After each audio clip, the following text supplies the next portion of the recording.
قرآن کریم کی ایک آیت کو لے کر بات شروع کر رہا ہوں۔ سورہ 3 کی ایک آیت پڑھی ہے، خالق ارشاد فرماتا ہے لقد خلقنا الانسان فی احسن تقویم۔ مجاز کو حقیقت بنانا، سمندر کی وسعتوں کو کوزے میں بند کر دینا اور آسمانوں کی بلندیوں سے ستارے توڑ لانا آسان کام ہے، لیکن عنایت کردہ عنوان انسان اور انسانیت پر روشنی ڈالنا بڑا مشکل کام ہے۔ انسان خداوند عالم کی تخلیق کا وہ عجیب و غریب شاہکار ہے جسے خلق فرما کر خالق انسان نے، خالق لم یزل نے اتنے فخر سے ارشاد فرمایا کہ اس کے فخر کا عالم یہ تھا، زمانہ سن لے، انا خلقنا الانسان، اس انسان کو میں نے نہیں، اسے ہم نے خلق فرمایا۔ پھر ہم نے اس انسان کو خلق فرما کر اس کے فانوس دماغ میں شمع عقل روشن کی اور پھر اختیارات کی قوت سے نوازا۔ تمام اختیارات سے نواز کر پھر ہم نے اعلان کر دیا انا ہدیناہ السبیل اما شاکرا و اما کفورا، ہم نے اسے ہدایت سبیل بھی کر دی ہے، چاہے یہ شکر کی راہوں پر چل کر شکر گزار بندہ بنے، چاہے یہ کفر کی راہوں پر چل کر ناشکرہ بنے۔ لہٰذا ہم اس انسان کو اختیارات دیتے ہیں، یہ جیسے چاہے یہ ویسے اپنی زندگی گزارے۔ ہم بھی ایک دن مقرر کریں گے پھر قیامت کا، اس دن اس سے پوچھیں گے اب بتا کن راہوں پر چل کر ہم تک آئے۔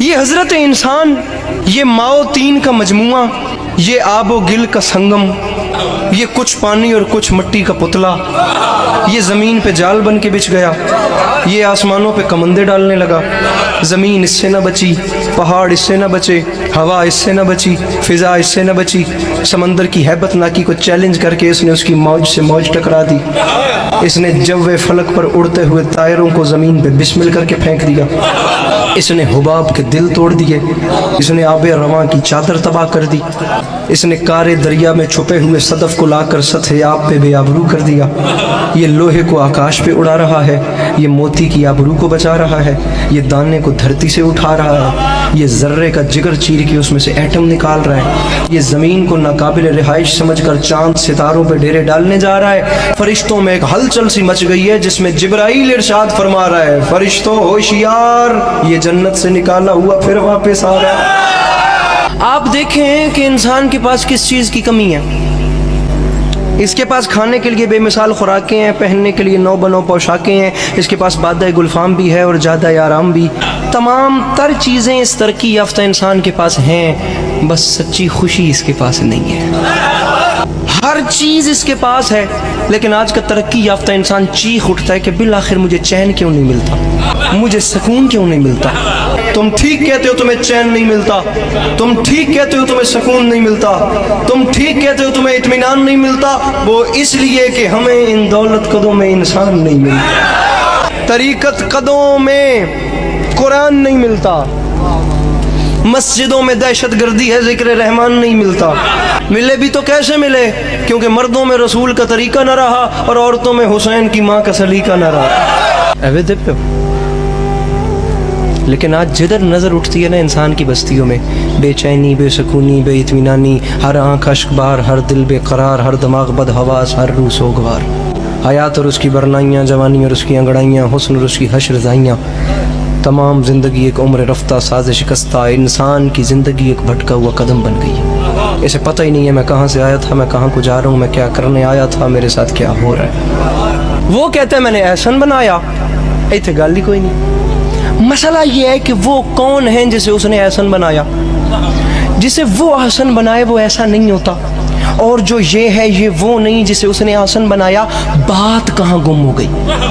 اگر ہم قرآن کریم کی اگلی آیت تلاوت کرتے تو یہ مسئلہ بھی ختم ہو جاتا۔ وہ خالق فرماتا ہے لقد خلقنا الانسان فی احسن تقویم، پھر فرماتا ہے ثم رددناہ اسفل سافلین، پہلے ہم نے آسن بنایا، پھر ثم رددناہ، پھر پلٹا کر اسفل سافلین، بدترین شکل میں پیش کیا۔ نہ اس کے اچھے ہونے کی کوئی حد ہے، نہ اس کے برے ہونے کی کوئی حد ہے۔ ہم تمہیں دنیا والوں دونوں صورتیں دکھاتے ہیں، یہ اچھا بھی بہت اچھا ہے، یہ برا بھی بہت برا ہے۔ خدا کی قسم جب یہ برا ہوتا ہے نا، جب یہ برا ہو جائے تو حیوان اس سے شرمانے لگتے ہیں، پرندے اس سے گھبرانے لگتے ہیں، جانور کو اس سے خوف آنے لگتا ہے۔ کھڑے ہو کے بندہ سوال کرے علی عباس عسکری انسان سے حیوان کیوں شرماتے ہیں؟ میں تجھے بتاؤں، انسان سے حیوان اس لیے شرماتے ہیں، شیر درندہ ہے لیکن شیروں کے لیے نہیں، چیتا صفاق ہے لیکن چیتوں کے لیے نہیں، بھیڑیا خون آشام ہے لیکن بھیڑیوں کے لیے نہیں، سانپ زہریلا ہے لیکن سانپوں کے لیے نہیں زہریلا۔ تو نے آج تک نہیں سنا ہوگا کہ سانپ نے سانپ کو ڈسا اور سانپ کے ڈسنے سے سانپ مر گیا۔ تمام دوسروں کے لیے زہریلے، خون آشام، اور خدا کی قسم یہ اس قسم کے وحشی ہیں، لیکن انسان جب اسفل السافلین اور بری منزل پہ آتا ہے تو اپنے ہی بھائی کا لہو پیتا ہے، یہ اپنے ہی بنی نو کی ہڈیاں چباتا ہے، یہ اپنے ہی گھر میں بیٹی جیسی رحمت کو زندہ دفن کر دیتا ہے۔ جب یہ برا ہو جائے تو اس کے برے ہونے کی کوئی حد نہیں، لیکن پھر خدا کی قسم تاریخ کہتی ہے جب یہ اچھا ہوتا ہے نا تو کبھی شہ سوار برق رفتار ہوتا ہے، کبھی انجم شکار ہوتا ہے، کبھی تہذیب کا دیوتا ہوتا ہے، کبھی ارتقاء کا پروردگار ہوتا ہے۔ بلند ہوتے ہوتے اتنا بلند ہو جاتا ہے یہ حضرت انسان کہ وہاں سے آگے وہ منزل آ جاتی ہے اس انسان کی بلندی کی کہ جہاں سے آگے جبرائیل کے پر جلے وہاں سے آگے اس کی نالین جاتی ہے، جہاں سے آگے جبرائیل کے پر جلے وہاں سے آگے اس کی نالین جاتی ہے۔ کبھی حیوان شرمانے لگتے ہیں، کبھی فرشتے سجدہ کرنے لگتے ہیں۔ احسن تقویم اور اسفل سافلین کو انسان دو ناموں میں تبدیل کر دیتا ہے، سمپل سی بات ہے، ایک کو یزید کہتے ہیں دوسرے کو حسین کہتے ہیں۔